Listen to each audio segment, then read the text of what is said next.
avec qui aimes-tu travailler? Donc, la question qui tue, avec qui aimes-tu travailler et que quand tu travailles avec, tu prends ton pied.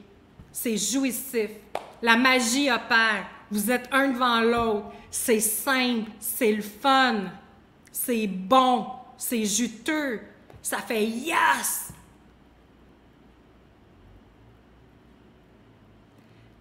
C'est une excellente façon pour découvrir ta clientèle hamster. Maintenant, s'il faut calmer ton ego un petit peu, voici ce que j'ai envie de lui dire. Ego, je comprends que tu as envie de travailler avec tout le monde, mais si tu restes une généraliste, tu ne deviendras spécialiste de rien. Et ton âme, elle est unique, elle est venue faire quelque chose d'unique. Et bien sûr, ça va continuellement expandre et se transformer et se bonifier, et c'est parfait. Mais si tu vas voir droit dans les yeux, Ego, qu'est-ce qui se passe vraiment à l'intérieur de toi? Tu as peut-être peur de manquer de clientèle si tu fermes les portes à certaines personnes. Sache que si tu pars de cet espace-là, Ego, tu n'es plus en train d'aider ta cliente.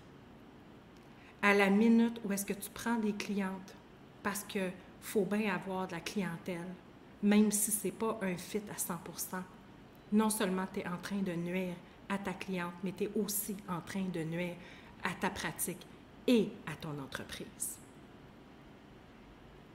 Tu n'es peut-être absolument pas la bonne personne pour travailler avec cette personne. Et il y a probablement quelqu'un sur le marché, et on s'entend, Ego. Hein? Il y en a du monde sur le marché. Il y en a des mères de coach. Il y a sûrement une personne sur le marché qui est plus adaptée que toi pour travailler avec cette personne.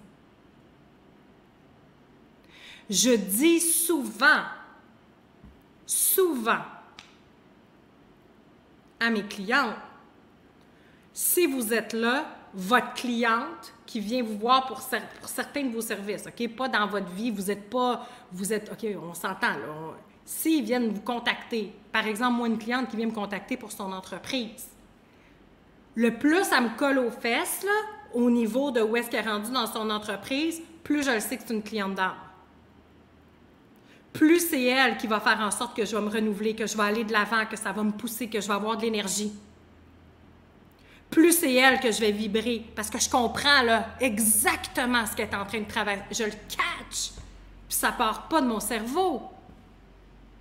Ça part que je le catch. Puis elle est attirée à moi parce qu'elle est là. Elle est juste là. C'est malade. On est proche. Puis tu me colles aux fesses, puis c'est vrai que des fois, c'est inconfortable. Par exemple, quand il y a une fille qui fait 130 000 dans ses lancements, on se rapproche. Mais je sais donc que je sais qu'elle veut commencer à faire du multi-chiffre dans ses mois. Je sais que j'ai les cotes puis que je peux l'aider. Me suivez-vous? Tandis qu'une personne qui rentre dans mes processus, qui n'a pas encore généré de profit, puis qui se demande c'est quoi l'entrepreneuriat, puis qui est perdu, puis qui n'a pas vraiment de clientèle, qu'est-ce qui se passe? Il faut que je crie 12 étages plus bas! Et qu'est-ce que ça fait? Cette personne-là est frustrée. Cette personne-là n'est pas du tout ma clientèle hamster. Elle n'a pas besoin de ce que j'ai à lui transmettre en ce moment. Les défis qu'elle vit en ce moment me font revenir et baisser mon énergie. Ce qui a un impact sur toutes mes autres clientes, puis ce qui a un impact massif sur mon message. Est-ce que vous me suivez jusqu'ici? Parce que si je passe mon temps à crier 12 étages plus bas à ma clientèle, c'est sûr qu'il y a de l'interférence. Je ne suis pas la bonne personne pour accompagner cette personne.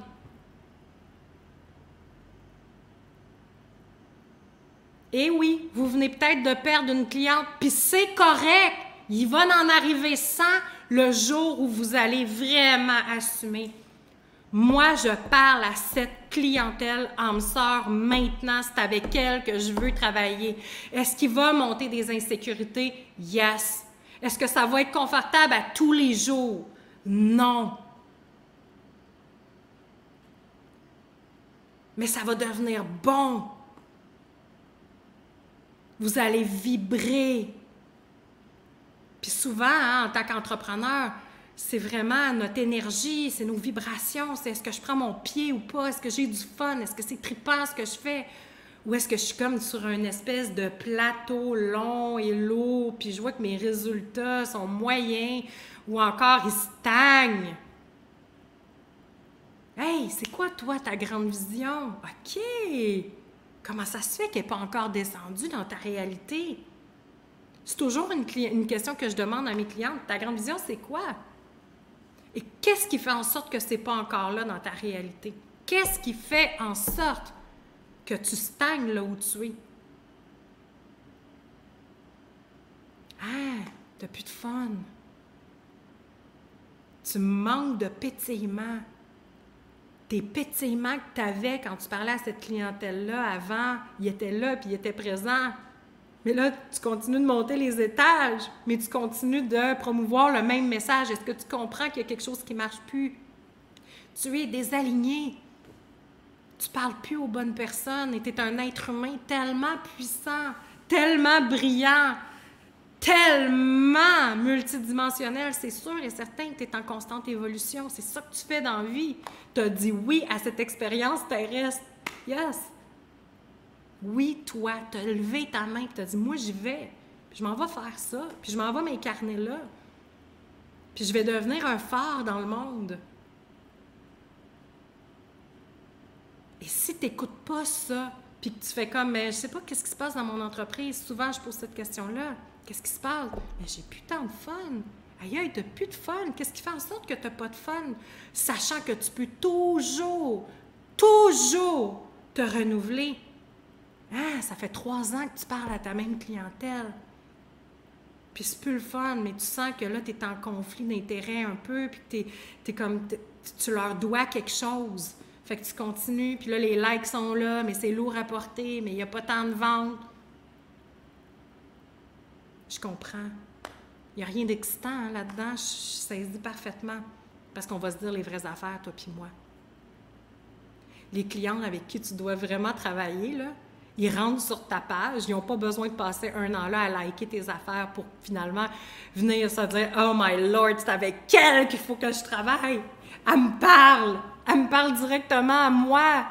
C'est fou! C'est malade, c'est fou! Je descends, j'écoute les vidéos. Vous savez qu'est-ce qui se passe là, quand quelqu'un vous découvre puis que c'est comme... Ils descendent de la page, ils écoutent toutes les vidéos. C'est comme s'ils deviennent là... comme passionnés de ce que vous faites, puis que ça fait « Yes! » Mais ces personnes-là, c'est eux qui font des appels découvertes, c'est eux qui disent comme « Oh my God, comment je peux travailler avec ces personnes-là? C'est exactement ce dont j'avais besoin en ce moment. » C'est pas la personne qui est là, hein, qui like tes affaires depuis 1 an, puis là, t'es rendu toi-même accroché à « L'as-tu liké, là, aujourd'hui, là? Pauline! » Comment ça se fait que Pauline, elle va finir par acheter Pauline? Écoute-moi, Pauline n'achètera jamais. Et si tu es en train d'écrire à chaque jour pour Pauline qui n'est pas ta clientèle cible et que tu ne veux pas qu'elle t'abandonne, il faut regarder ça en face. Non! Il faut regarder ça en face. Tu es en train de te tirer dans le pied, puis de tirer dans le pied de ton entreprise, puis de tous tes autres clients. Parce qu'à minute où est-ce que Pauline, finalement, au bout de 2 ans et demi, décide d'investir, puis que c'est donc dur, puis que ça coûte cher, c'est mieux d'être bon. Qu'est-ce que vous pensez que Pauline vient faire dans le groupe? Elle vient baisser l'énergie de votre cohorte au complet, de votre groupe au complet.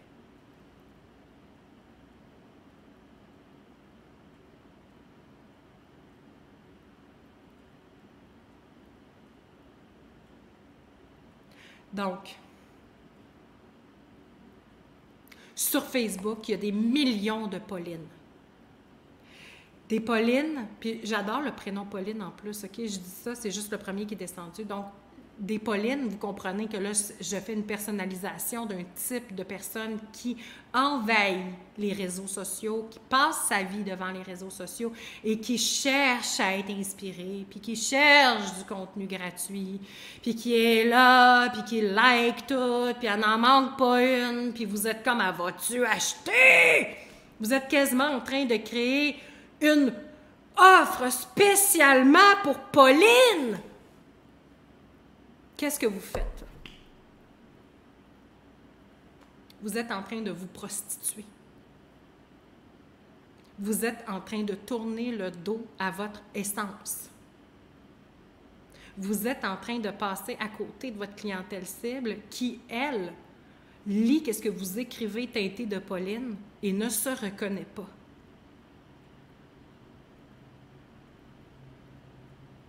Beaucoup d'entrepreneurs puissants avec qui je travaille, quand ils sont rendus pile poil dans leur clientèle âme sœur, qu'est-ce qui se passe? Mouvement de panique généralisé. Tout le monde, écoutez-moi, passez-moi le micro. J'avais 500 likes à tous les jours pour toutes mes publications et soudainement, il y en a 3. Good news. Ouais, mais là, ils vont tous partir, là, ma communauté va rapetisser. Good news. Less is more.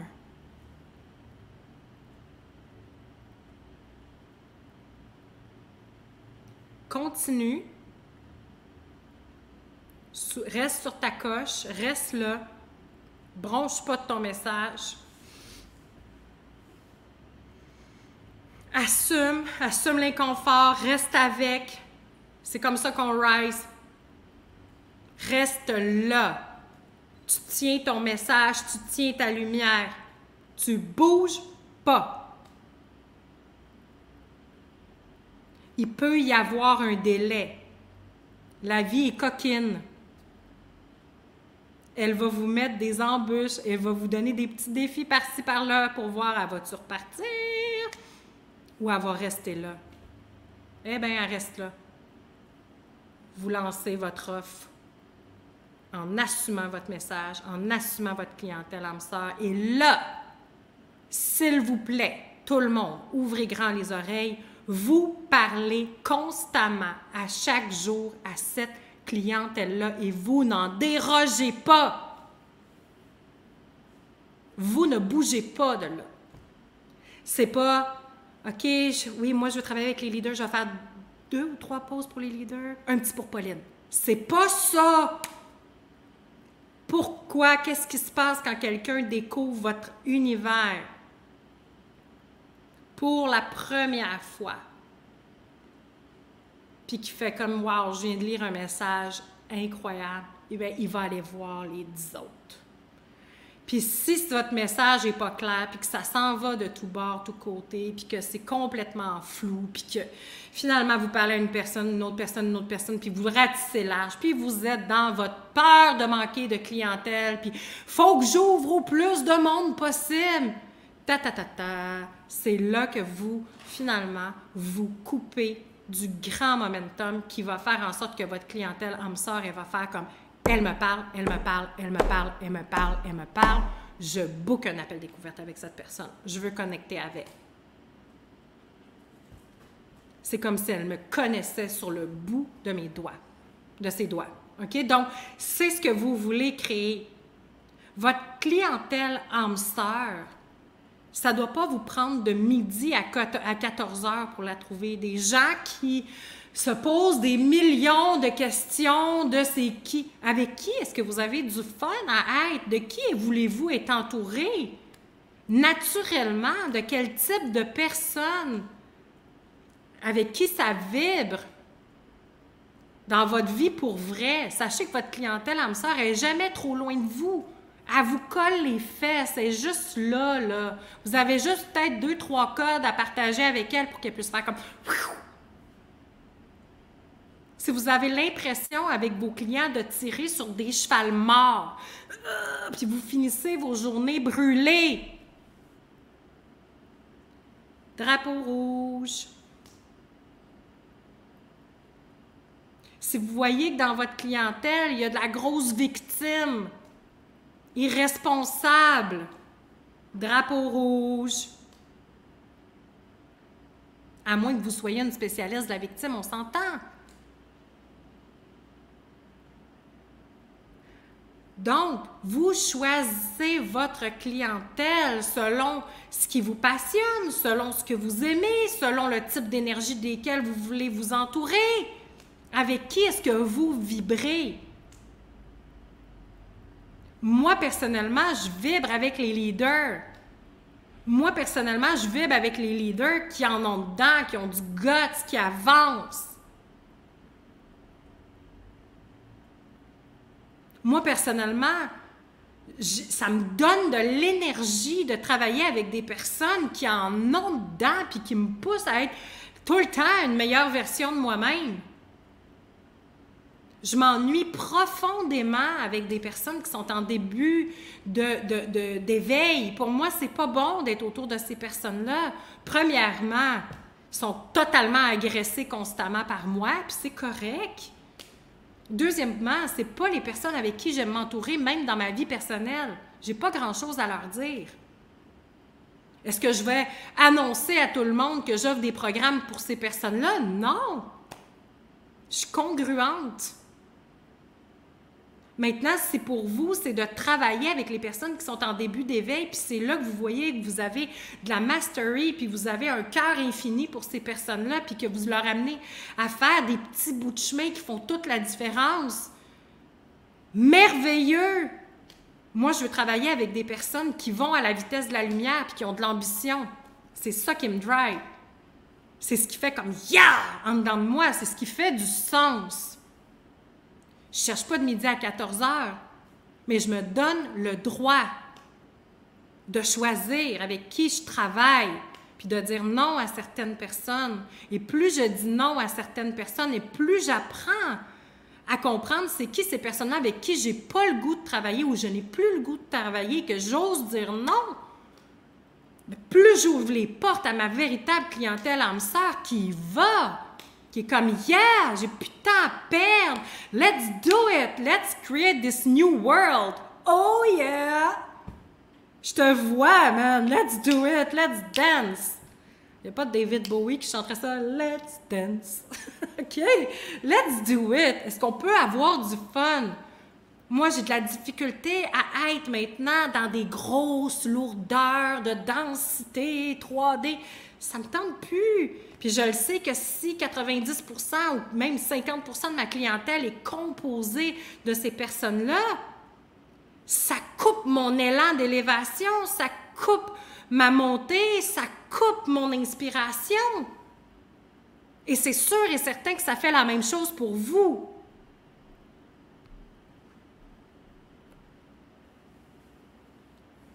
C'est sûr et certain que ça fait la même chose pour vous. Puis c'est pas ici de vous dire, mais vous êtes qui, vous, pour dire que vous voulez pas, puis que vous êtes plus élevé que cette personne-là qui est en début d'éveil. On parle pas de ça, là. On parle juste de qui tu veux t'entourer à tous les jours de ta vie et à qui tes services servent le mieux. Où est-ce que toi, tu es le plus en service? Où est-ce que toi, tu es le plus en service? Puis sachez une chose, c'est que quand moi, je ne me mets pas en service des bonnes personnes, bien souvent, je me retrouve dans la maudite position, excusez-moi de le dire, là, c'est vraiment comme ça, je me retrouve dans la position que j'haïs tellement que je dois baisser mon message pour que le monde puisse comprendre quelque chose à ce que je dis. L'enfer! Moi, ce que je veux le plus au monde, c'est de partager ce que j'ai de plus élevé à partager puis de m'ouvrir peut-être à la prochaine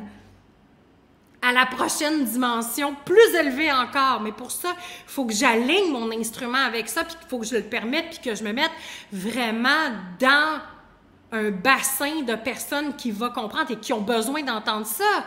Parce que si le bassin de personnes à qui je m'adresse ne sont pas prêts pour l'information, je n'y ai même pas accès. Donc, plus moi je m'entoure de ces leaders-là du nouveau monde, plus moi je m'entoure de ces femmes puissantes, conscientes, qui sont dans l'action, qui y vont, qui ont quelque chose à partager, qui ont le feu sacré, qui sont pleines de cette rage de vivre, plus je reçois de l'énergie élevée, puis de l'information élevée, et plus je peux partager ça, et plus moi je m'élève, et plus ça soutient mon entreprise, ma famille, mon amour, mon équipe. C'est ça qui fait en sorte qu'on se promène dans les rues de Nosara, les bras dans les airs, à crier « Nosara au plus haut des cieux ». Oui, mesdames, je vous jure, avec mon fils, tout le monde, on chante, on est profondément heureux. Mais pourquoi? Parce qu'on se permet. On se permet de choisir avec qui on travaille et avec qui on ne travaille pas. Et ça n'enlève rien à la personne qu'on dit « Écoute, je suis désolée, mais à ce stade-ci, je ne pense pas qu'on est un match et que je suis la bonne personne. Mais voici les références d'une personne qui serait totalement, je crois, adaptée. Tu peux la contacter puis voir si c'est un oui. »